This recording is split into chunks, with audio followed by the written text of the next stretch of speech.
ఈ మధ్య వస్తున్నటువంటి సినిమాలన్నీ కూడా కొంచెం కాంట్రవర్సీ‌లుగా దగ్గరగా ఉంటాయి. లేకపోతే కాంట్రవర్సీని క్రియేట్ చేసినటువంటి విధానం కూడా కనిపిస్తూ ఉంటాయి. అలాగా క్రియేట్ చేసినట్టుగా కనిపించినటువంటి సినిమా 'పోలీస్ కంప్లెయింట్'. కాకపోతే ఆ క్రియేషన్ అంతా వాంటెడ్‌గా చేశారా? లేదా ఒరిజినల్‌గా జరిగిందనేది మాత్రం పక్కన పెడితే గనక సినిమా రిలీజ్ అయింది. చాలా చాలా మంచి రివ్యూస్ వస్తున్నాయి. సినిమా చాలా చాలా బావుందని కూడా టాక్ వస్తోంది. పబ్లిక్ టాక్ కూడా చాలా చాలా పాజిటివ్‌గా చెప్తా ఉన్నారు. మొత్తంగా ఆ ఎపిసోడ్ మొత్తం గురించి ఆ సినిమా విశేషాలతో పాటు ఆ ఎపిసోడ్ గురించి కూడా మాట్లాడి తెలుసుకుందాం. దీనికి డైరెక్టర్ సంజీవ్ కుమార్ గారితో hi sir. Hi sir. Congratulations sir. Thank you. Cinema అయితే చాలా చాలా బాగుంది. మంచి థ్యాంక్ యూ. పాజిటివ్ రివ్యూస్ వస్తా ఉన్నాయి. థ్యాంక్ యూ అండి. ఎలా ఉంది మొత్తంగా? యాక్చువల్‌గా జూన్ 12 అంటే నిన్న రిలీజ్ అయింది సినిమా. ఒక అంటే అంతకుముందు సినిమాలు చేసిన దీనికి ఇప్పుడుకున్న తేడా ఏంటంటే చాలా కష్టపడ్డాం ఈ సినిమాకి. చాలా కష్టం అంటే ఒక సంవత్సరం కష్టం. ఆఫ్ కోర్స్ సినిమా అంటే కూడా ఆల్మోస్ట్ కష్టపడాలి కదా. ప్రతి సినిమాకి ఇది ఉంటుంది. ఈ కష్టం ఏంటంటే చివరి మూమెంట్‌కి వచ్చే లోపల ప్రమోషన్‌తో వచ్చినటువంటి ఒక వివాదంతో మొదలైంది. అది ఇలాగా లైమ్‌లైట్‌లోకి వచ్చి హైలైట్ అవుతుందని అనుకోలేదు. బట్ ఎందుకంటే మేము కథని నమ్మాం. కథ బాగుంది, తర్వాత ఫోటోగ్రఫీ బాగుంది, మ్యూజిక్ బాగుంది. సినిమా రిలీజ్ అయిన తర్వాత రిలీజ్ కాకముందు మనం ఏం చేసామనేది ఎవరికి తెలియదు. సో మన అదృష్టం కొద్దీ ఏంటంటే ముందు మీడియా వాళ్ళు మీకు థ్యాంక్స్ చెప్పాలి. మీడియా వాళ్ళందరూ మీడియా అంతా కలిసి సపోర్ట్ చేశారు నాకు. సపోర్ట్ చేసి నన్ను ఒక రేంజ్ కంటే నా సినిమాని జనాల్లోకి తీసుకెళ్ళడానికి main reason media. So police complaint ఇంత పెద్ద సక్సెస్ అయింది. ఆ సక్సెస్ని ఎంజాయ్ చేసి ఇప్పుడు ఇందాక సక్సెస్ మీట్ కూడా పెట్టాము. చాలా హ్యాపీగా ఉంది సార్ నిజం చెప్పాలంటే. ఓకే. సినిమా క్యారెక్టర్స్ ఎలా ఉన్నాయి సార్? అంటే మనకు వరలక్ష్మి గారి క్యారెక్టరేషన్ ఎలా ఉంది మొత్తంగా? అంటే వరలక్ష్మి గారు యాక్చువల్గా ఇంతవరకు చేసిన సినిమాలన్నీ కూడా ఏంటంటే ఒక విలనీ టచో లేదంటే హీరోయిన్గా చేశారు. బిగినింగ్లో హీరోయిన్స్ చేశారు కానీ ఆవిడ ఎక్కువగా విలనీ టచ్ ఉంటుంది. ఫెరోషియస్ అండ్ మాస్ టచ్తో ఉంటుంది. అండ్ ఈ సినిమా సంగతికి వచ్చేసరికి ఏంటంటే ఈ సినిమాలో రీల్స్ వరలక్ష్మిని ఒక డిఫరెంట్ రోల్ చేశారు అన్నమాట. డిఎస్పీ క్యారెక్టర్లో రీల్స్ వరలక్ష్మి అంటే ఒక పోలీస్ డిపార్ట్మెంట్ బాధ్యతాయుతంగా ఉండేటువంటి ఒక వ్యక్తి రీల్స్ చేస్తూ సోషల్ మీడియాలో కనిపించాలనుకున్న దీన్ని ఫన్ వేలో తీసుకున్నాం ఫస్ట్ అయితే. కొంతమంది ఒరిజినల్ క్యారెక్టర్స్ కూడా రిసెంబ్లెన్స్ దగ్గరగా ఉన్నట్టుగా ఉంది. అవును, అంటే కొంతమంది ఒరిజినల్ పోలీసులు కూడా ఇలాగే బిహేవ్ చేసే విధానం కూడా మనకి ఉంటారు. వాళ్ళకి ఇష్టమైన ఒక దీన్ని డాన్స్ చేయడము లేదంటే పాటలు పాడడం చాలా మంది చేశారు. అవి రీల్స్లో వైరల్ అయ్యి వాళ్ళందరికీ చాలా మంచి పేరు కూడా తీసుకొచ్చింది. సో అలాగే మన పోలీస్ కంప్లైంట్లో వరలక్ష్మి క్యారెక్టర్ దానికి ఇన్స్పైర్ అయ్యి ఉండొచ్చు అనుకోవచ్చు. ఇన్స్పిరేషన్ అంటే ఏ కథ అయినా కూడా మనలోంచి పుడుతుంది కాబట్టి మన కథ ఇది అండ్ మనం చూసిన కథ. బట్ డిఫరెంట్ ఇది ఏంటంటే వరలక్ష్మి గారిని మనం రీల్స్ వరలక్ష్మిగా చూడటం. అలాగే మొదటిసారి ఆవిడ లైఫ్లో ఫస్ట్ టైం మనకి కామెడీ జోనర్ టోటల్గా కామెడీ టోన్ తోటి చేయటం. అలాగే యాక్షన్ యాజ్ ఇట్ ఈస్గా ఉంటుంది. ఆవిడ స్టైల్లో మనం మార్క్ ఏదైతే చేసామో అది చేసాము. దాంతోపాటు మా స్టైల్లో ఉన్నటువంటి ఒక మార్క్ క్రియేట్ చేశానంటే రీల్స్ వరలక్ష్మి, రియల్ వరలక్ష్మి సక్సెస్ఫుల్గా ఈ సినిమా జనాలకి దగ్గర అయిందనమాట. సో డెఫినెట్గా సాంగ్స్ బాగున్నాయి, తర్వాత విజువల్స్ చాలా బాగున్నాయి అని అంటున్నారు. అండ్ రికార్డింగ్ బాగుంది అని అంటున్నారు. అండ్ ఓవరాల్గా రివ్యూస్లో కొంతమంది అయితే వరలక్ష్మి గారికి అంటే ఒక డిఫరెంట్ దీంట్లో ఉన్నారు. అన్ని జానర్స్ అంటే ఆవిడ ఎమోషన్స్ చాలా బాగా పండించారు అంటున్నారు. అండ్ నవీన్ చంద్ర గారి గురించి ప్రత్యేకంగా రాశారు. ఆదిత్యం గారు అయితే అంతకుముందు ఒక సినిమా చేశారు నాతోటి.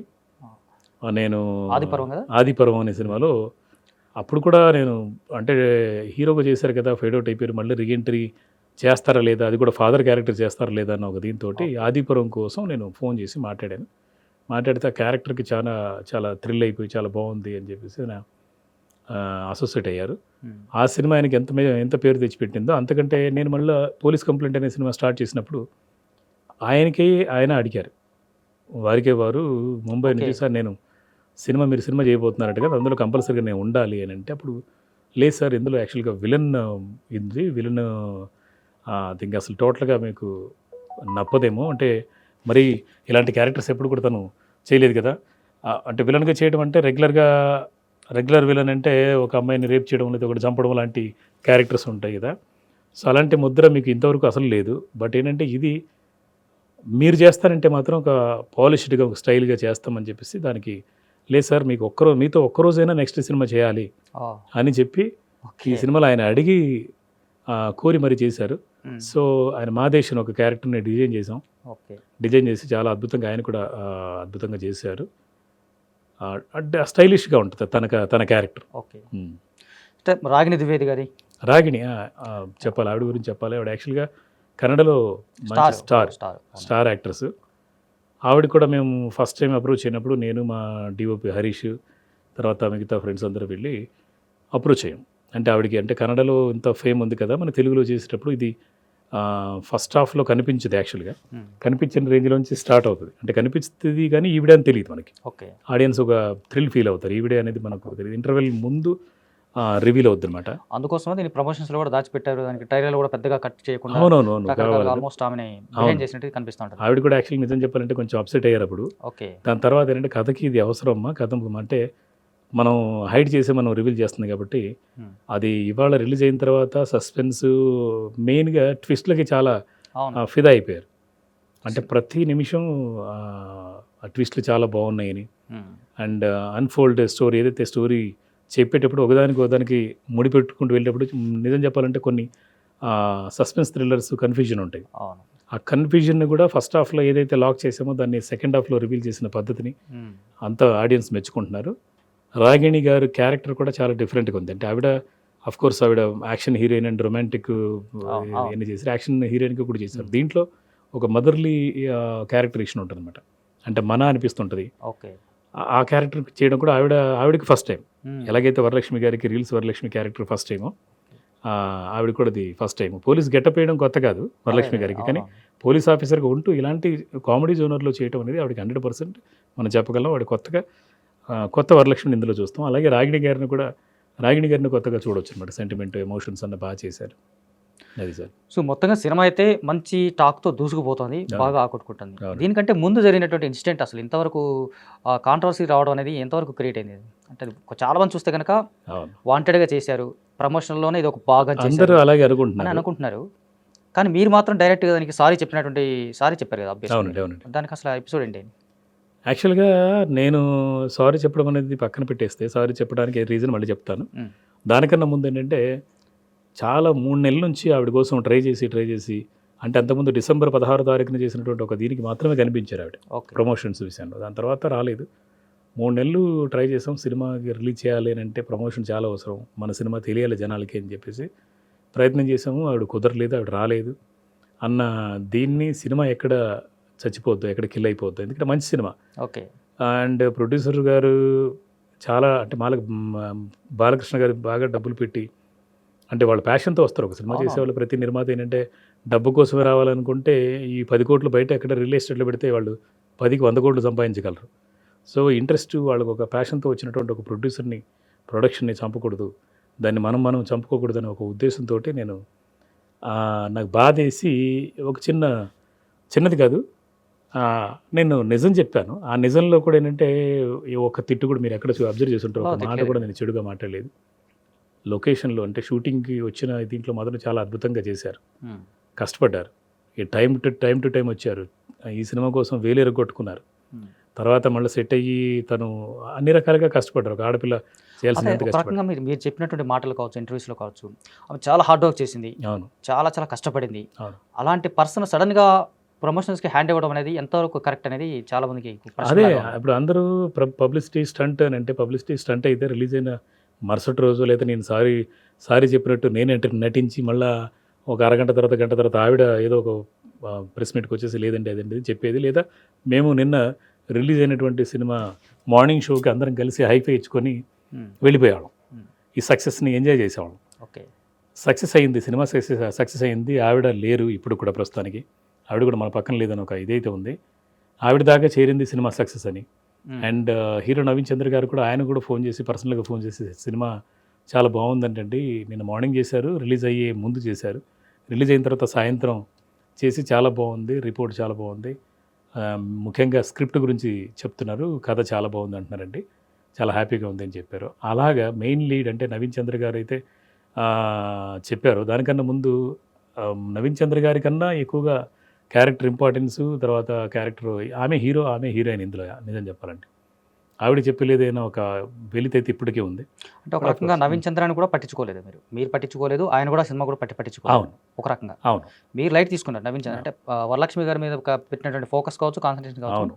నవీన్ చంద్ర విషయం మీద అస్సలు పట్టించుకోలేదు మీరు. నిజంగా నవీన్ చంద్ర గారిని పట్టించుకొని అటు వెళ్తే కూడా బాగుండేదేమో అనిపించింది. కానీ మేము ఎందుకంటే మేజర్లీ 99%, 100%, 99% ఈవిడ ఉంది కదా పోర్షన్ క్యారెక్టర్. అండ్ ఈవిడ డిఫరెంట్ క్యారెక్టర్ చేసింది కదా, బాగుంటుంది జనాల్లోకి తీసుకెళ్తే అనుకున్నాం, అలా ట్రై చేసాం. ఒకవేళ అలాంటి వాళ్ళు ప్రమోషన్స్లో మాట్లాడినా కూడా ఇవన్నీ ఈ సినిమాకి సంబంధించి క్యారెక్టరేషన్ వీటి గురించి మాట్లాడారు కదా. మోస్ట్లీ మహా అయితే సినిమా బాగుంది చూడండి ఇలా చెప్తారు తప్ప అదే క్యారెక్టరేషన్ గురించి మొత్తం మాట్లాడలేరు కదా. మాట్లాడరు. అదే అంటే యాక్చువల్గా ఏంటంటే మనం చెప్పే ప్రమోషన్స్ జరిగినా కానీ అంటే జరిగినా కానీ అంటే ఏదైనా విషయం ఒక అంటే శంఖంలో పోస్తేనే తీర్థం అవుతుంది అంటారు. నేను అఫ్కోర్స్ 30 ఏళ్ళ నుంచి ఉన్నా కూడా జనాలకి అంత రీచ్ అయ్యి ఉండదు. అంటే అప్పుడు మేము ఇలాంటి మీడియా లేకుండా ఉన్నప్పుడు వచ్చినటువంటి డైరెక్టర్ నేను. సో రీచ్ అయ్యి ఉండదు. కానీ ఒక ఆర్టిస్ట్ చెప్తే, ఆర్టిస్ట్ అంటే లక్షల మంది కోట్ల మంది అభిమానులు ఉన్నటువంటి ఆర్టిస్టులు చెప్తే ఆ సినిమాకి పనిచేసినటువంటి టెక్నీషియన్స్కి అందరికీ మంచి పేరు వస్తుంది, అలాగే నిర్మాతకి డబ్బులు వస్తుందనే ఉద్దేశంతో నేను అలా అన్నాను అనమాట. డెఫినెట్గా ఆవిడ చెప్తే ఆవిడే వచ్చి చెప్పుంటే చాలా బాగుండేది అని నేను ఫీల్ అయ్యాను కాబట్టి నేను అలా మాట్లాడాను.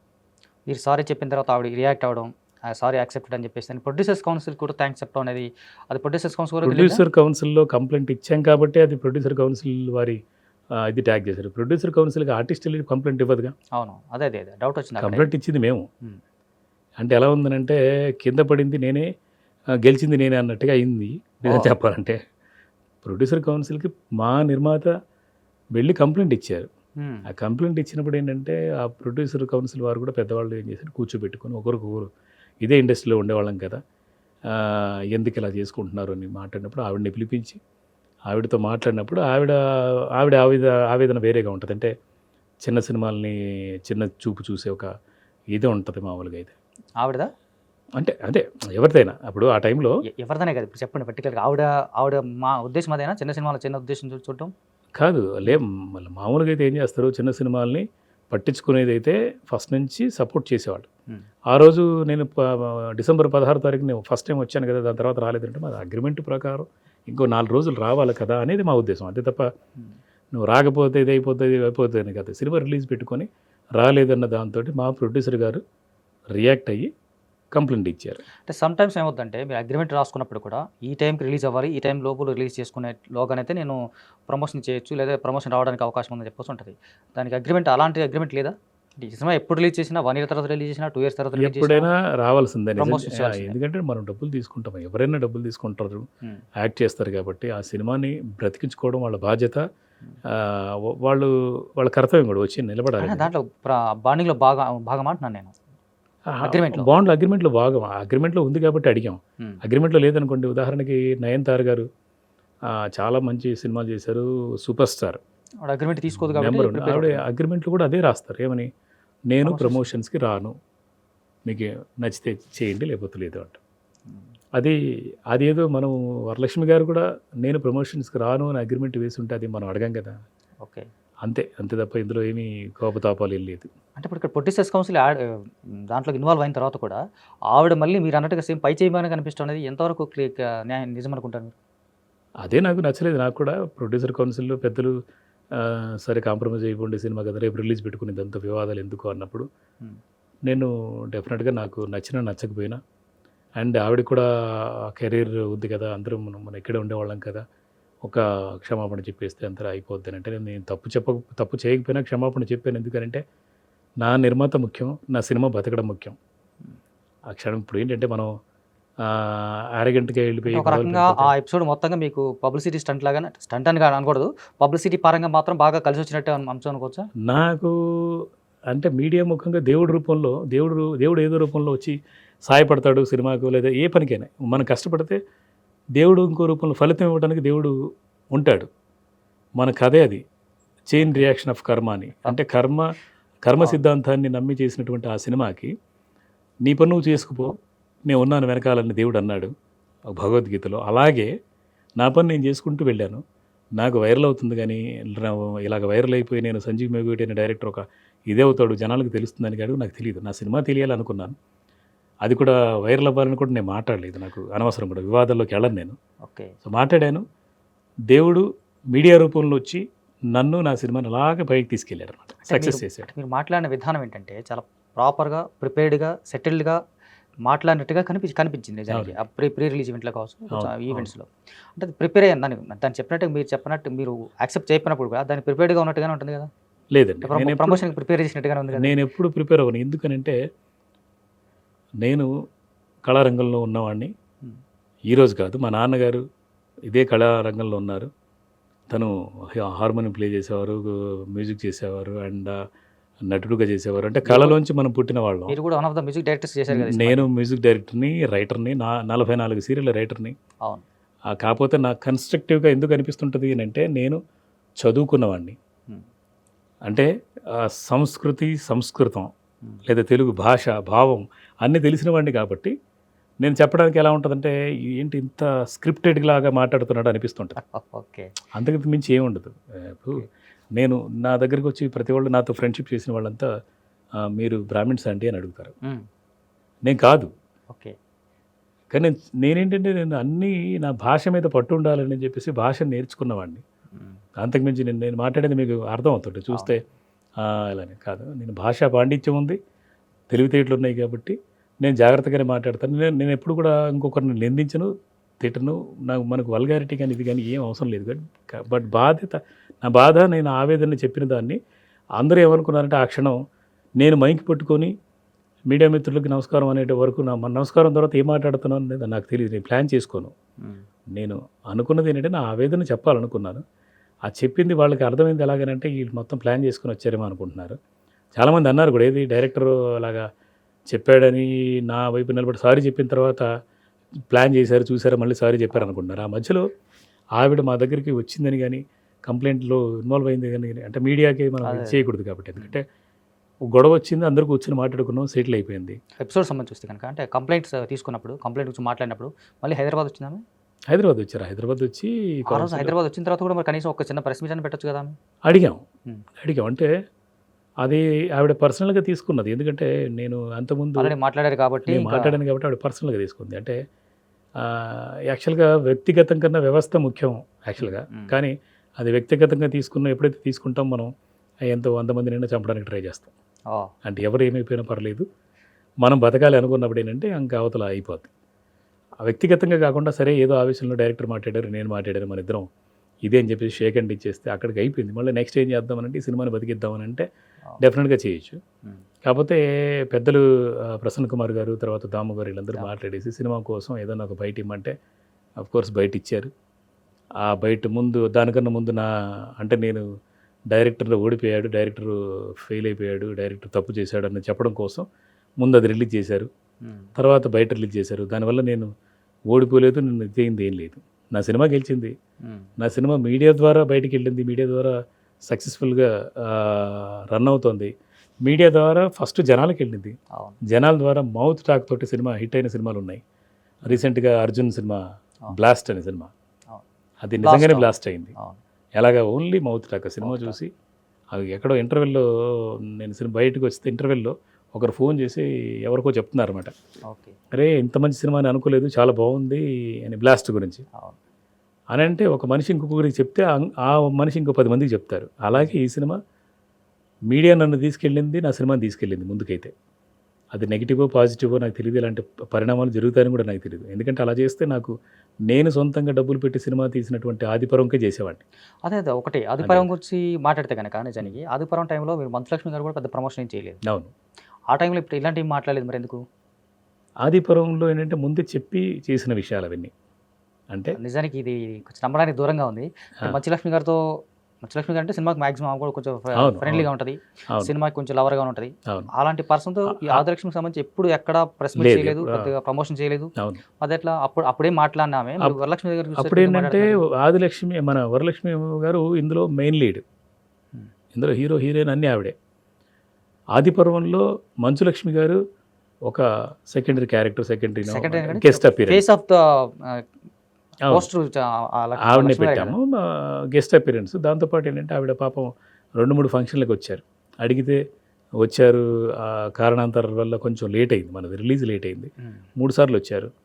వచ్చి ఆవిడ వచ్చినప్పుడంతా ఏదో వైరల్ అవ్వటం, ఏదో 10 మందికి ఇచ్చేయటం, ఆవిడ ఉన్న ఇది వేరుగా ఉంటుంది. ఆవిడ లాస్ట్ చివరి మూమెంట్లో చిన్న ప్రాబ్లం అయింది. మాకు కూడా ఆ సినిమాకి ముందు ఒక 10 రోజుల ముందు ఎవరో మా పార్ట్నర్ వాళ్ళ ఇది చనిపోవటం, మాకు ఇలా ఆ సినిమా కన్నా మాకు పర్సనల్ లైఫ్లో చాలా ప్రాబ్లం అవటం, అటు కాన్సన్ట్రేట్ చేసాం.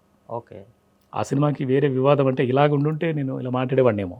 ఓకే. దానికన్నా ముఖ్యంగా పర్సనల్ లైఫ్లో మా పార్ట్నర్ వాళ్ళు చనిపోవడంతో మా డైవర్షన్ మొత్తం అటు వెళ్ళిపోయింది. రిలీజ్ ముందు 12 రోజుల ముందు. సో అది కూడా అంటే అప్పుడు పిలిస్తే ఏదైనా అయ్యేదేమో, కానీ ఇప్పుడు ఏంటంటే క్లియర్ కట్గా లీడ్ వరలక్ష్మి గారే కాబట్టి, వరలక్ష్మి గారి హీరో హీరోయిన్ అన్నీ ఆవిడే కాబట్టి ఆవిడ గురించి మాట్లాడాల్సి వచ్చింది. ఈ ఎపిసోడ్ గురించి ఫైనల్ కట్లో ఒక మాట చెప్తే కనుక, ఇదంతా ఇప్పటికి కూడా చాలా వరకు చాలా మంది నమ్మేటువంటి విషయం ఏంటంటే ఇది కేవలం పబ్లిసిటీ స్టంట్ అని మాత్రం మ్యాక్సిమం జనాలు అయితే ఫిక్స్ అయ్యారు. పబ్లిసిటీ స్టంట్ అయినప్పుడు కూడా ఆ స్టంట్లో భాగంగా జనాలు వచ్చారు, చూస్తున్నారు. జనం చూసిన వాళ్ళందరూ కూడా బాగుందని చెప్పినటువంటి ఒక బిగ్గెస్ట్ ప్లస్ పాయింట్ కూడా మీకు అవుతుంది. నిజంగా ఇది పబ్లిసిటీ స్టంటా కాదా అనేది మీరు క్లియర్గా చెప్పండి, హానెస్ట్గా చెప్పండి. 100% పబ్లిసిటీ స్టంట్ అయితే కాదా? పబ్లిసిటీ స్టంట్ అయితే డెఫినెట్గా నేనే చెప్పేవాడిని.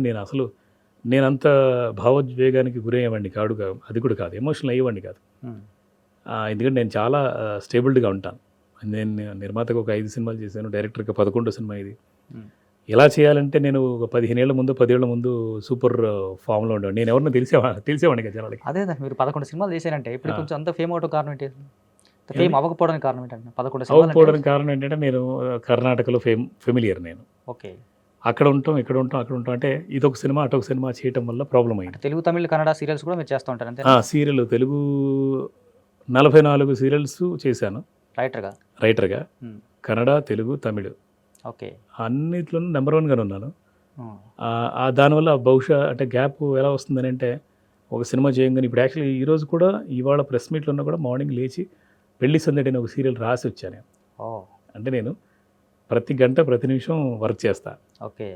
సో ఆ గ్యాప్ వచ్చింది. కానీ ఇప్పుడు మాత్రం పోలీస్ కంప్లైంట్ రిలీజ్ అయ్యి సక్సెస్ అవ్వటం వల్ల దీని తర్వాత డెఫినెట్గా బ్యాక్ టు బ్యాక్ సినిమాలు చేస్తాను. బ్యాక్ టు బ్యాక్ అందరితో దగ్గర అవుతాను. ఎలాగైతే మీడియా నన్ను పరిచయం చేసిందో ప్రపంచానికి, మీరు పరిచయం చేస్తున్నారు డైరెక్ట్గా. మీడియా పరిచయం చేయలేదు అంటే గత 10 సినిమాలకు లేని ఇంత వ్యవహారం హడావిడి అంతా సడన్గా ఏంటంటే మీ వల్ల అవుతుంది అంటే ఒక రకంగా. అవును, ఆఫ్ కోర్స్ అయ్యింది. దాన్ని మంచి సినిమాల ద్వారానే నేను నిలబెట్టుకుంటాను తప్ప వేరే. మీరు ఆల్రెడీ మీరు 10-11 సినిమాలు రిలీజ్ అంటున్నారు కదా, మిగతా సినిమాల గురించి ఏమైనా చెప్తారా? నేను అఘోరా అనే సినిమా చేశాను. ఓకే, అఘోరా 2001లో రిలీజ్ అయింది. అసలు ఇండియాలోనే అఘోరా అనే పదంతో సినిమా చేయలేదు, అఘోరా అనే కాన్సెప్ట్తో సినిమా చేయలేదు అప్పట్లోనే 2001లో 25 years బ్యాక్. నేను నా సినిమా రన్ అవుతున్నప్పుడు చిరంజీవి గారి సినిమా మనకు మంజునాథ్ అనే సినిమాలో అఘోరా అనే శబ్దం బాగుందని అఘోరా అని పెట్టారు. అంటే అఘోరాని అందరి క్యారెక్టర్స్ తెలుసు, కానీ సినిమా రూపంలోకి వచ్చింది మాత్రం నా సినిమాతోనే, అఘోరా అనే సినిమాతోటి. ఓకే. అఘోరా సినిమా అప్పట్లోనే నేను చాలా తక్కువ బడ్జెట్లో చేశాను. పోస్టర్స్ కూడా ఇప్పటికీ గుర్తుండేలాగా చేశాను నేను. సో అదే కొంచెం మార్పు చేసి అటు ఇటుగా మనకి అరుంధతి సినిమాలో క్యారెక్టర్స్ అన్నీ ఉంటాయి అన్నమాట, అఘోరా సినిమా క్యారెక్టర్స్. అలాగే పౌరుషం అనే సినిమా చేశాను, అది చాలా మంచి సక్సెస్. అండ్ నాకు అంటే వినాయక్ గారు వాళ్ళు కూడా చూసి నాకు ఈ టైటిల్ యాక్చువల్లీ నేను పెట్టుకుందాం అనుకున్నాను, చాలా బాగుంది అని చెప్పారు. నాకు ఫెయిల్యూర్స్ సక్సెస్ల మధ్యలో ఏమైంది అంటే గ్యాప్ రావటమే. ఓకే. నేను తర్వాత కర్ణాటకలో ఆప్తాను, దండు ఇట్లాంటి సినిమాలని వరుసగా చేసుకుంటూ వచ్చే క్రమంలో రాఘవరెడ్డి అనే సినిమా చేశాను. అంటే ఒక సినిమా చేయటం లేదా చాలా గ్యాప్ తీసుకోవటం. ఓకే. బిజీ ఉండటం వల్ల సీరియల్స్ కారణంగానే తప్ప వేరే ఏం లేదు నాకు. అంటే ఒక రకంగా చూస్తే సీరియల్స్కు సెటిల్ అయిన వాళ్ళు చాలా మంది సినిమాల వైపు రారు, వచ్చినా కూడా ప్రయత్నాల భాగంగా వెనక్కి వెళ్ళిపోతుంటారు తప్ప సక్సెస్ అవ్వలేరు. అవును. లేదంటే సినిమాలు ఉన్న వాళ్ళు మళ్ళీ సీరియల్స్ మీద కాన్సన్ట్రేట్ చేయలేరు. అవును. ఈ రెండింటి మీద మీరు కాన్సన్ట్రేట్ చేసినటువంటి విధానం బాగా ఫోకస్ చేసినట్టుగా ఉన్నారు మీరు. నాకు అంటే ఏమైందంటే నేను స్క్రీన్ ప్లే రైటర్గా చాలా ది బెస్ట్ 100%. ఓకే. నాకు నేనుగా నమ్ముతాను. స్క్రీన్ ప్లే రైటర్గా నెంబర్ 1 పొజిషన్లో ఉన్నాను నేను యాక్చువల్గా టీవీ మీడియాలో. నేను చేసినటువంటి 44 సీరియల్లో ఒక్క సీరియల్ తప్ప 43 సీరియల్ సూపర్ డూపర్ హిట్స్ అనమాట. అండ్ నాకు ముత్యాల ముగ్గు అనే సీరియల్ దగ్గర నుంచి మొదలైతే ప్రస్థానం. ఓకే. ముత్యాల ముగ్గు, గృహప్రవేశం, బంగారు గాజులు, ఇలాగ ఒకటి అలా వస్తూనే ఉన్నాయి. మొన్న రీసెంట్గా మళ్ళీ అని నువ్వు నేను ప్రేమ అని, రాజేశ్వరి విలాస్ క్లబ్ అని, దేవతలారా దీవించండి ఇలా ఒకటి కాదంటే నేను గుర్తుపెట్టుకోలేనంత సీరియల్స్ రాశాను. ఓకే. కన్నడలో కూడా కమలి అనే ఒక సీరియల్లో దాదాపు 1200 ఎపిసోడ్లు వచ్చింది. బతుకు అనే ఒక సీరియల్ చేశాను కన్నడలో 2250 ఎపిసోడ్ రాశాను. ఓకే. అండ్ సుకన్య అనే సీరియల్ ఒకటి 1026 ఎపిసోడ్ రాశాను. నేను సంపాదించుకోవడానికి సరస్వతి లక్ష్మిని సంపాదించి ఇస్తుంది అన్నట్టుగా ఓకే. ఈ ఫీల్డ్లో నేను బతకడానికి నేను నేర్చుకున్న విద్య, నాకు తెలిసిన విద్య, రైటర్ గాను, మ్యూజిక్ డైరెక్టర్ గాను, యాక్టర్ గాను అన్ని రూపాల్లోనే నేను కష్టపడుతున్నాను. ఇదే ఫీల్డ్గా కూడా మీరు యాక్టర్గా కూడా చేశాను. పోలీస్ కంప్లైంట్లో కూడా ఒక చిన్న షార్ప్ అంటే ఎవరు ఊహించలేరు ఆ రేంజ్లో ఓకే వచ్చింది. బాగుంది అది యాక్చువల్గా, మంచి రెస్పాన్స్ ఉన్నది. నేను యాక్చువల్గా 1 minute కూడా ఉండను అది. అండ్ యాక్టర్గా 39 అనే ఒక సీరియల్ నాకు ఒక 1 year పెద్ద లైఫ్ అనమాట. ఇప్పుడు ఎక్కడ రోడ్డు మీద నడుచుకుంటే అక్కడ ఎక్కడ వాకింగ్కి వెళ్ళినా కూడా జీవం అనే ఒక క్యారెక్టర్ చేశాను. చాలా పెద్ద సక్సెస్ అది. ఓకే. సో అలాగా తర్వాత సినిమాలో 1-2 చేశాను ఇక్కడ యాక్టర్గా, కన్నడలో చేస్తున్నాను. అండ్ ఇది అదే ఏముండదు, సినిమా ఫీల్డ్లో ఉండాలి, ఏదో రూపంలో ఉండాలి, అంతే. రంగుల ప్రపంచంలో ఉండాలి అంతే. అండ్ ఇప్పుడైతే డైరెక్టర్గా ఈ ప్రయత్నం సక్సెస్ అయింది కాబట్టి కంటిన్యూగా సినిమాలు డైరెక్షన్ చేయబోతున్నాను. సేమ్ బ్యానర్లోనా లేదంటే డిఫరెంట్ ప్రొడ్యూసర్స్తో? లేదండి, డిఫరెంట్ ప్రొడ్యూసర్స్తో నేను ప్లాన్ చేస్తున్నాను.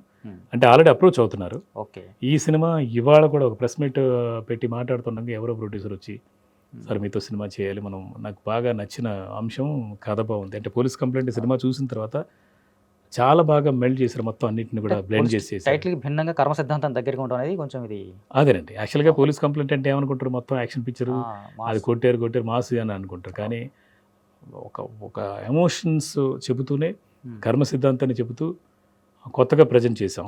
థ్రిల్లర్ లాగా, కొంచెం హారర్ అన్నీ మిక్సప్ చేసాం అనమాట. అండ్ వాళ్ళు రివ్యూస్ రాసింది కూడా అదే, అంటే కొత్తగా చెప్పారు. అంటే హారర్ థ్రిల్లర్స్ రావటం ఓకే. అండ్ ప్రతి రివ్యూలో కూడా బాటమ్ లైన్ ఏంటంటే ఇలాంటి సినిమా అంటే డెఫినెట్గా చూడవచ్చు, డిఫరెంట్గా ఫీల్ అవుతారనేది మొత్తం రాశారు అందరూ కూడా. అదే పెద్ద సక్సెస్ అనుకుంటున్నాను నేనైతే. అది సార్. సో మీ ఫాదర్ గురించి నాకు మాట్లాడారు కదా, ఆయన కూడా మ్యూజిక్ డైరెక్టర్గా ఉండేవారా అంటే ఎట్లా? అంటే నేను యాక్చువల్గా ఇన్కమ్ ట్యాక్స్ డిపార్ట్మెంట్ జాబ్ చేసేవారు అప్పట్లో. మాకు బార్డర్ మాది కర్ణాటక, ఈ బార్డర్ కాబట్టి ఏంటంటే అక్కడ యక్షగానం, ఆ తర్వాత నాటకాలు వేసేవారు, పద్య నాటకాలు వేసేవారు. పద్య నాటకాలు వేసేవారు. ఆ పద్య నాటకాల్లో అర్జునుడి పాత్ర పోషించేవారు అన్నమాట ఆయన. అర్జునుడి పాత్ర పోషించేటప్పుడు ఏంటంటే దాదాపు ఒక 70 పల్లెటూర్లలో మా ఫాదర్ అర్జునుడి గెటప్ తోటి ఫోటోలు ఉంటాయి అప్పట్లో ఊళ్ళల్లో. సో అంత ఫెమిలియర్ అంటే మా ఇంట్లో పొద్దున్న లేవగానే బయటకు వస్తే మా ఇంటి అరుగు మీద హార్మోనియం ఇది ఉండేది, మొత్తం జనాలంతా వచ్చేవాళ్ళు, వాళ్ళు పాడటం, పద్యాలు అలంతా చేసేవాళ్ళు. దానివల్ల నాకు మ్యూజిక్ చిన్నప్పటి నుంచి అది అలవాటు అయింది అనమాట, తెలియకుండా. అండ్ మా ఫ్యామిలీలో అందరూ కూడా రైటర్స్, నేను, మా బ్రదరు, మా మిస్సెస్, మా మహేశ్వరిని, తను రైటర్, మంచి రైటర్. సో ఇదే ఫీల్డ్లో ఉన్నాం అందరం. సో డెడికేట్ అయి ఉన్నాము. సో అందుకని మీరు వెల్ ఎడ్యుకేటెడ్ అని చెప్పినా సరే జాబ్ వైపు కాకుండా ఈ సినిమా రంగం వైపు అంటే అంతే పేరు సంపాదించుకున్నాం, డబ్బులు సంపాదించుకున్నాం, మాకు అంటే ఫేమ్ సంపాదించుకున్నాం. అంటే మా ఊళ్ళో ఇప్పుడు మనకు వెళ్తే డెఫినెట్గా మాకు సపరేట్ గుర్తింపు అయితే ఉంది, ప్రత్యేకమైన గుర్తింపు ఉంది. ఈ సినిమా అని కాదు, జనరల్గా గుర్తింపు. ఊరి పేరు ఏంటి చెప్పలేదు? మాది ఆదోని అండి. ఆదోని ఐడియా ఉందా మీకు? కర్నూలు జిల్లా ఆదోని. సో అక్కడ అందరూ కూడా అంటే మామూలుగా రైతు కుటుంబాల నుంచి వచ్చిన వాళ్ళు, మేము కూడా రైతు కుటుంబాల నుంచి వచ్చాం. కాకపోతే మా ఫాదర్ ఇన్కమ్ ట్యాక్స్ డిపార్ట్మెంట్లోకి రావటం వల్ల, అండ్ మా ఊర్లో ఫస్ట్ డిగ్రీ చదివింది మా బాబాయ్, నేను. అంటే కుటుంబం కూడా చదువు నేపథ్యం కూడా ఆ ఊర్లో మొదటగా చదువుకున్నది నేను, మా దాయాదులు ఒక 2-3 ఇల్లు అలాంటిది. ఇప్పుడు పెరిగి ఫస్ట్ జనరేషన్ బాగా చదువుకున్నవాళ్ళు. సో అందుకేనంటే ఈ పోలీస్ కంప్లైంట్ అనే దాంట్లోంచి వివాదం వచ్చినా కూడా సెటిల్డ్గానే మనం బిహేవ్ చేసాం, మనం ఏమి దాన్ని పెద్దగా చేసి ఇది చేయలేదు. సో డెఫినెట్గా అదే వీటన్నిటికన్నా నాకు పోలీస్ కంప్లైంట్ సక్సెస్ హ్యాపీ అనిపిస్తుంది అనమాట. ఓకే. అది. Thank you sir, thank you so much. Cinema అందించారు జనాలకైతే, మంచి సినిమా ఇచ్చారు. ఈ మధ్య కాలంలో యాక్చువల్గా అంటే ఈ వారంలో అంటే సినిమాలు లేక చాలా అల్లాడిపోతున్నారు ప్రేక్షకులు కూడా. డెఫినెట్గా ప్రేక్షకుడు థియేటర్లోకి వెళ్తే చక్కటి అనుభూతిని పొందుతారు. ఈ సినిమా అయితే డెఫినెట్గా ఎంజాయ్ చేస్తారు. కామెడీ అనివ్వండి, ఫ్యామిలీతో చూడొచ్చు. హారర్ సినిమా అంటే వేరేలాగా ఇది ఉంటుంది, బట్ ఏంటంటే ఫ్యామిలీతో ఎంజాయ్ చేస్తూ చూడొచ్చు అనమాట. అండ్ కమర్షియల్గా కూడా వర్కౌట్ అవుతుంది. అంటే ప్రెస్ మీట్‌లో ఐటెమ్ గర్ల్‌ని కూడా తీసుకొచ్చి ప్రెస్ మీట్‌లో మాట్లాడించారు కదా మీరు. అవును. అంటే ఐటెమ్ గర్ల్స్‌ని పెద్దగా ప్రిఫర్ చేయరు. మీరు ప్రిఫర్ చేయటం అంటే ఎందుకని? అంటే ఒక రకంగా ఏంటంటే మనం ఒక లక్షలు పెట్టుబడి పెట్టి, కోట్లు పెట్టుబడి పెట్టేది మెయిన్ లీడ్స్‌కి. హ్మ్. వాళ్ళు కోఆపరేట్ చేయకపోయినా చాలా చిన్న వాళ్ళు కోఆపరేట్ చేస్తున్నారు అని ఓకే. చెప్పడమే మన ఇది. ఉద్దేశమా? అండ్ వాళ్ళు నిజం చెప్పాలంటే పాపం వాళ్ళు కూడా కష్టపడ్డారు. ఆర్టిస్టులు అంటే ఆర్టిస్ట్ అందరూ ఒకటే. చిన్న పెద్ద చిన్న పాప కూడా ఇందులో మెయిన్ లీడ్ అవునవును. చేసింది. పాప. అద్వైత అనే క్యారెక్టర్ చేసింది. ఆ పాపకి నిన్నెవరో అడుగుతుందనమాట. అమ్మాయికి గద్దర్ అవార్డు ఇలాగ ట్రై చేయండి ఆ! వస్తదని. ఆ సినిమా చూసిన తర్వాత అంటే ప్రేక్షకుల్లోంచి వచ్చింది అది. అవకాశాలు కూడా ఉన్నాయి. అవకాశాలున్నాయి. అలాగే ఐటెమ్ గర్ల్స్‌గా స్పెషల్ అపియరెన్స్ చేసిన అమ్మాయిలు కూడా వాళ్ళు సినిమా కోసం, పాటల కోసం వచ్చి కష్టపడి హ్మ్. అండ్ ఊరు నుంచి అంటే ముంబై నుంచి ఒక అమ్మాయి, తర్వాత ఇక్కడ కూడా ఎప్పుడు ఏ క్షణం పిలిచినా కూడా పరిగెత్తుకొచ్చేసి సినిమా కోసం చేస్తున్నారు. ఓకే. సో వాళ్ళకి అంత కష్టపడ్డ వాళ్ళని మనం కెమెరా ముందు చూపిస్తే, 10 మందికి మీడియా ముందు చూపిస్తే వాళ్ళకి కూడా ప్లస్ భవిష్యత్తులో అవుతుంది. ఉంటుంది, ప్లస్ అవుతుంది అనే ఉద్దేశంతో పిలిచామన్నమాట అంతే. ఓకే. ఇంకొకరిని ఇచ్చేయాలని కాదు. డెఫినెట్గా వాళ్ళందరూ కూడా పేరు పేరున థ్యాంక్స్ చెప్పాలి ఈ సందర్భంగా. అంటే ఇండైరెక్ట్‌గా చూస్తే వరలక్ష్మి మీద సెటైర్ వేసుకోవచ్చు దాని మీద? సెటైర్ అని కాదు, అంటే మనం చేసిన పనికి న్యాయం చేయాలి అనే ఉద్దేశం తప్ప వీళ్ళు సెటైర్ వేసుకోవాలని అనుకుంటే నిజం చెప్పాలంటే ఆవిడ ఫస్ట్ టైం అంతకుముందు కష్టపడింది, సపోర్ట్ చేసింది కదా. హ్మ్. కంప్లీట్గా నాకు అసలు షూటింగ్లో కూడా ఏడిపించేసింది, దారుణంగా ఇబ్బంది పెట్టింది అని అంటే అనుకోవచ్చు. కానీ అవునవును. కాకపోతే ఆవిడకి తెలియాలి. బట్ ఇప్పుడు కూడా ఒక అట్లీస్ట్ ఒక ట్వీట్ కాదు, ఒక ఏదో వీడియో, ఒక 12 సెకండ్ల వీడియో రిలీజ్ చేసింది. నా సినిమా రిలీజ్ అవుతుంది, నా సినిమాని కాకుండా పోలీస్ కంప్లైంట్ రిలీజ్ అవుతుంది ఓకే. చూడండి అని చెప్పారు. ఇప్పుడు రిలీజ్ అయ్యి సక్సెస్ అయ్యి 12 సెకండ్ల వీడియోనా? 12 సెకండ్ల వీడియో రిలీజ్ చేశారు. ఓకే. పోలీస్ కంప్లైంట్ రేపు రిలీజ్ ఉంది చూడండి, all the best director and team అని పెట్టారు. హ్మ్. అది ఓకే. అండ్ ఇప్పుడు బయట ఎవరు చెప్పినా కూడా సినిమా బాగుందని అంటే ఆవిడకి కూడా ప్లస్సే. అవును. అంతే కదా. మనకు ఒక్కరికే మెయిన్ ఏముండదు లీడ్ కదా. ఆమె కాబట్టి ఆబ్వియస్‌గా ఆమెకే మెయిన్ ప్లస్ లీడ్ అవుతుంది. ఆమె కాబట్టి ఫ్రంట్ ఫేస్ కూడా ఆమెకే ఉంటుంది కాబట్టి అవునవును. వరలక్ష్మి సినిమా హిట్ అంటారు. అవును. అది ఆవిడకి కూడా ప్లస్ అవుతుంది. ఈ సందర్భంగా ఆవిడకి కూడా బెస్ట్ విషెస్ చెప్పాలి, ఎందుకంటే కంగ్రాట్స్ చెప్పాలి. వరలక్ష్మి శరత్ కుమార్ గారు కంగ్రాట్స్, మన పోలీస్ కంప్లైంట్ సూపర్ సక్సెస్ అయింది. మీరు ఎక్కడున్నా కూడా హ్యాపీగా ఈ సక్సెస్ని ఎంజాయ్ చేయగలరని ఆశిస్తున్నాను. Thank you. అంటే ఫర్దర్‌గా మీరు చేసే సినిమాల్లో వరలక్ష్మి గారి గురించి మళ్ళీ తీసుకునే అవకాశం ఉందా? అంటే మంచి ఆర్టిస్ట్, అందులో క్యారెక్టర్ కనుక అంటే బాగుంది. మీరు అంటున్నారు కదా ఇప్పుడు వరుసగా సినిమాలు చేయాలనుకుంటున్నాను డైరెక్ట్. అవును అవును అవును. అందులో మీరేమన్నా ఆవిడ మళ్ళీ తీసుకునే అవకాశం ఉందా అంటున్నాను.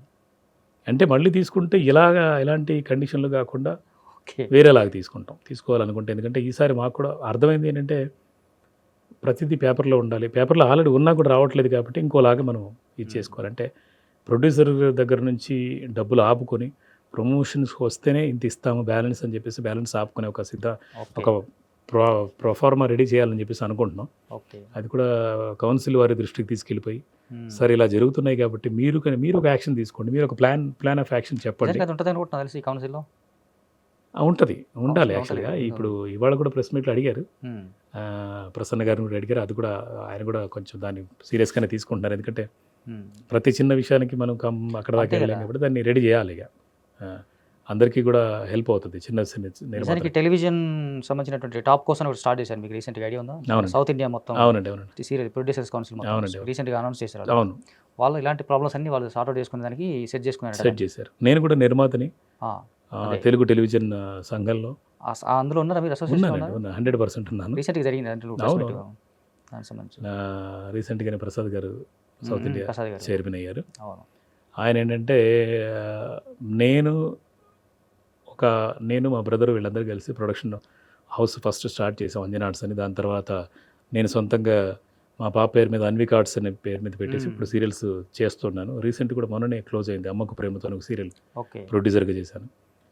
సో నాకు కర్ణాటకలోను తెలుగు రాష్ట్రాల్లోనూ నాకు మెంబర్షిప్ అన్ని సంస్థలు చేశాను నేను. ఈ సందర్భమో కాదో తెలీదు. సరే క్వశ్చన్ అయితే అడుగుతాను ఫస్ట్ ఆఫ్ ఆల్. ఆ 4 రాష్ట్రాల నిర్మాతలంతా మాట్లాడిందంటే మాత్రం ప్రొడ్యూసర్స్కి డబ్బులు రావట్లేదు సీరియల్స్ తీసిన వాళ్ళందరికీ. అవును. సినిమా కంటే దారుణమైనటువంటి పరిస్థితి సీరియల్స్ తీసినటువంటి ప్రొడ్యూసర్కి పరిస్థితి అలా ఉందని అంటున్నారు. అవును. నిజానికి మీకు అలాంటి ప్రాబ్లం ఫేస్ చేస్తున్నారా? ఉంది, అలా ఉంది. ప్రొడ్యూసర్స్కి Definitely బాగా గా లాస్ అవుతుంది. ఉంది, డెఫినెట్గా ఉంది. ఇప్పుడు ఓకే. లాస్లోనే నడుస్తున్నాయి. సో అదే చెప్తున్నాను కదా, అంటే ప్రతిదానికి ప్లస్ అవ్వాలంటే అందరూ సపోర్ట్ చేయాలి. అక్కడ సీరియల్స్లో కూడా ఆర్టిస్టులు తగ్గాలి. తగ్గితే కనుక మన ప్రొడ్యూసర్లు నెగ్గుతారు, లేదంటే లేదు. ఓకే. తగ్గడం అంటే వేరే విషయం కాదు, విపరీతమైన ఖర్చులు ఉన్నాయి. రెమ్యునరేషన్స్ ఉన్నాయి. అలాగే గొంతెమ్మ కొరుకులు యాజ్ ఇట్ ఈస్గా ఉంటాయి. ఓకే. వాటిని కొంచెం బ్యాలెన్స్ చేస్తే నిర్మాత బతికితేనే మిగతా వాళ్ళందరూ ఇండస్ట్రీ బతుకుతుంది. ఇండస్ట్రీ బతుకుతుంది. ఏ ఇండస్ట్రీ అయినా బతకాల్సిందే నిర్మాత. నేను కూడా 5 సినిమాలు నిర్మాతగా చేశాను. 5 సినిమాలకు నిర్మాతగా చేశాను కాబట్టి ప్రొడ్యూసర్ గారు మాట్లాడకపోయినా నేను మాట్లాడాను. ఓకే. ఎందుకంటే నేను ఒక నిర్మాతగా నాకు తెలుసు కాబట్టి, ఆ పెయిన్ ఏంటో మీకు కూడా ఏనేదో తెలుసు కాబట్టి మాట్లాడాను. లేదంటే ప్రొడ్యూసర్ని ఆయన ఫ్రంట్లో పెట్టి కృష్ణ గారు మీరు మాట్లాడండి, నాకేం సంబంధం అనొచ్చు. అవునవును కదా. నాకు అలా కాదు, సినిమా బతకాలి, తర్వాత ప్రొడ్యూసర్ గారికి కూడా హెల్ప్ అవ్వాలని. దాంతో పాటు మంచి కథ కూడా ఉందని మీకు ఇంటర్నల్గా ఉంది, మంచి కథ కూడా ఉంది. నేను యాక్చువల్గా ఒక 40 కథలు ఉన్నాయండి. 40 కథలు ఉన్నాయి. నేను చెప్తున్నా కదా, నా కథ నా హీరో అంతే. ఓకే. నా కథే నా హీరో. నెక్స్ట్ కూడా ఇంకా బెటర్ చేస్తాను, మంచి మంచి సినిమాలు చేస్తాను. ఓకే. డౌటే లేదు. ఇప్పుడు ఎలాగైతే వివాదాల్లోంచి నన్ను పిలిచారో, ఓకే, నెక్స్ట్ మంచి సక్సెస్ఫుల్ డైరెక్టర్గా already of course police complaint అనేది సక్సెస్ అయ్యింది. సో అందరూ కూడా మీడియా మిత్రులు అందరూ అదే చెప్తున్నారు, ఏం చేసినా ఏం జరిగినా కూడా మీరు సక్సెస్ అయ్యారు, సినిమా సక్సెస్ అయింది. లేదు మామూలుగా నేనేదో వాదించాను, ఆ రోజు ఏదో గొడవ పడ్డానని అనుకొని దాన్ని వైరల్ అయిపోయిన తర్వాత సినిమా థియేటర్లకు వచ్చిన తర్వాత చెత్తగా ఉంది అనుకోండి, అవును, అప్పుడు ఇదే మీడియా వాళ్ళు ఏకిపారేసేవాళ్ళు. నువ్వేదో బిల్డప్ ఇచ్చావు చూడలాగా. జనం కూడా అంటే ఇప్పుడు జెన్జీ బ్యాచ్ ఉంది, వాళ్ళ చేతిలో ఫోన్లు ఉన్నాయి. వాళ్ళు ఫోన్ చేసి చాలా చాలా ఎక్స్ట్రా చేసావు కదరా మొన్న, చూస్తే ఎంత చెత్తగా ఉంది అనేవాళ్ళు. సినిమా బాగుంది డెఫినెట్గా. సో డైరెక్టర్గా సక్సెస్ఫుల్ డైరెక్టర్గా మీ ముందున్నాను. ఇది మొదటి మెట్టు. ఇక 100 మెట్లు ఎక్కుతాను, మంచి మంచి సినిమాలు చేస్తాను డెఫినెట్గా. పలానా క్రియేటివ్ డైరెక్టర్ అని చెప్పేసి ఇప్పుడు ట్యాగ్ తగిలిచ్చారు, కృష్ణవంశీ గారికి తగిలిచ్చారు. అప్పుడు నాకు క్రియేటివ్ డైరెక్టర్గా ఎవరో తగిలిస్తే అప్పుడు నేను అడిగాను, ఏంటి నేను క్రియేటివ్ డైరెక్టర్ని రాశారు ఏంటి అంటే, నేను ఎంచుకునే జానర్స్ అలాంటివి అఘోరా కానీ, పౌరుషం కానీ, యాక్షన్ అంటే ఫ్యాక్షన్ ఫిల్మ్స్ కానీ, ఇటుపక్క ఆప్తాని కానీ ఒక సెంటిమెంట్ సినిమా కానీ, అండ్ దండు అని ఇంకొక జానర్. ఓకే. నేను చేస్తున్న సినిమాలు ఒకదానికి ఒకటి పొంతన ఉండదు. అంటే అందువల్ల అంటే కృష్ణవంశీ గారి లాగా డిఫరెంట్ కాన్సెప్ట్లు చేస్తారన్న దీంతో మళ్ళీ నాకు అలాంటి ట్యాగ్ తగిలిచ్చేసి మళ్ళీ మొదలు పెట్టారు. ఓకే. సో ఒక రకంగా ఇది కొంచెం పెద్ద ట్యాగ్ కూడా, ఇప్పుడు పెద్ద ట్యాగ్ కూడా, చాలా పెద్ద ట్యాగ్. దాన్ని న్యాయం చేయాలంటే కొంచెం టైం పడుతుంది. బట్ తొందరలోనే ఎందుకు ఇది చేసాము పర్లేదు అని అనిపించుకుంటాను నేను. ఓకే. దానికోసం నేను కూడా శ్రమ పడతాను, ఖచ్చితంగా కష్టపడతాను. Okay sir. ఎనీవే అండి, wish you all the very best. Thank you so much. మాట్లాడుకున్నారు అంటే ఒక రకంగా ఇది పబ్లిసిటీ స్టంట్ కాదు అని మీరు డిక్లేర్గా చెప్పారు. 100% కాదు సార్, అది 100% కూడా క్లారిటీ అవుతుంది నిజానికి. ఇన్ఫర్మేషన్ అవును, క్యాజువల్ ఏదో అట్లా చెప్పడం మాట్లాడడం కాకుండా మీరుగా చెప్తే ఇంకొంచెం క్లియర్గా ఉంటుంది. అవునండి. నేను చెప్పాలనుకున్నాను, మంచి జనాలకు కూడా మంచి విషయం చేరింది. మంచి చెడు అంటే ఇలా ఉంటే బాగుంటుంది అనేది. ఆర్టిస్టులు వరలక్ష్మి గారి గురించేనే కాదు నేను టార్గెట్ చేస్తుంది. అందరూ కష్టపడండి, సినిమా చేశారు. నాకొక్కడికే కాదు, ఏ సినిమా చేసినా కూడా ఏ ఆర్టిస్ట్ అయినా ముందుకు రండి, ఆ సినిమాని బతికించండి, ఆ డైరెక్టర్ని బతికించండి, వాళ్ళ టెక్నీషియన్స్ వాళ్ళ కష్టాన్ని గుర్తించండి, వాళ్ళతో పాటు మీరు రండి, మీరు గెలవండి, మీతో పాటు మేము గెలుస్తామని తెలియాలని మాత్రమే నేను చెప్పాలనుకున్నాను, చెప్పదలుచుకున్నది చెప్పేశాను అంతే. ఓకే. అంతకుమించి ఏం లేదు sir. Anyway wish you all the very best. Thank you sir. ఇంకా పెద్ద సక్సెస్ కావాలి, చాలా చాలా పెద్ద హిట్ అవ్వాలి. మీరు కోరుకున్నట్టుగా ఫ్యూచర్లో మంచి సినిమాలు చేయాలి. Thank you sir. మీరు కోరుకున్నట్టుగానే క్రియేటివ్ డైరెక్టర్ అనే ట్యాగ్ కూడా రావాలని చెప్పేసి ఆల్ ద వెరీ బెస్ట్ అండి. Thank you so much. ఇది ఇవాళ స్పెషల్ ఇంటర్వ్యూ. మరొక ఇంటర్వ్యూతో మళ్ళీ కలుద్దాం.